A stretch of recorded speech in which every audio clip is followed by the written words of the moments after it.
آپ کا شکریہ، آپ نے ٹائم دیا۔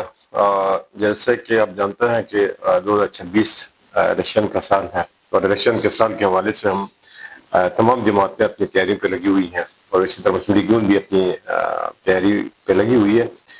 اور انشاءاللہ جس طرح آپ نے اپنے انٹرو میں اشارہ کیا کہ مسلم لیگ ٹوٹ پھوٹ کا شکار ہے، تو الحمدللہ وہ جو ہمارے مخالفین، جو ہمارے لوگوں کو ایک میسج جا رہا تھا کہ مسلم لیگ 2 دھڑوں میں ہے، 3 دھڑوں میں ہے، تو آج کے دن یہ ایک خوشائن عمل ہے مسلم لیگ کے ورکرز کے لیے، سپورٹرز کے لیے، ان کے ووٹرز کے لیے، کہ مسلم لیگ آج الحمدللہ ایک پیج پہ آ گئی ہے۔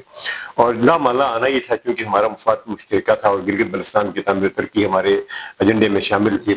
اختلافات جمہوریت کا حسن ہے، اور مسلم لیگ کا بھی ایک اختلافات تھا۔ دیکھیں اختلافات، آپ ہم سے بھی جو سوال کرتے ہیں، پاکستان پیپل پارٹی اس وقت گلگت بلتستان میں 5 گروپس کے اندر تقسیم ہے، وہ بہت کم لوگوں کو نظر آتا ہے۔ 5 گروپس ہیں، اور 5 گروپس اپنی اپنی سیاست کر رہے ہیں۔ یہاں تو ایک چھوٹا سا اختلاف تھا، اس اختلافات کو آج الحمدللہ ختم بھی ہو گیا، اور اختلاف بھی ایک جمہوریت کا حسن تھا۔ انور صاحب اور اکبر تابان صاحب نے جو پوائنٹ ریز کیا تھا، اس کے بعد پھر لا مالا میاں صاحب کی کال کے بعد وہ ساری چیزیں ختم ہو گئی۔ آج کا دن میں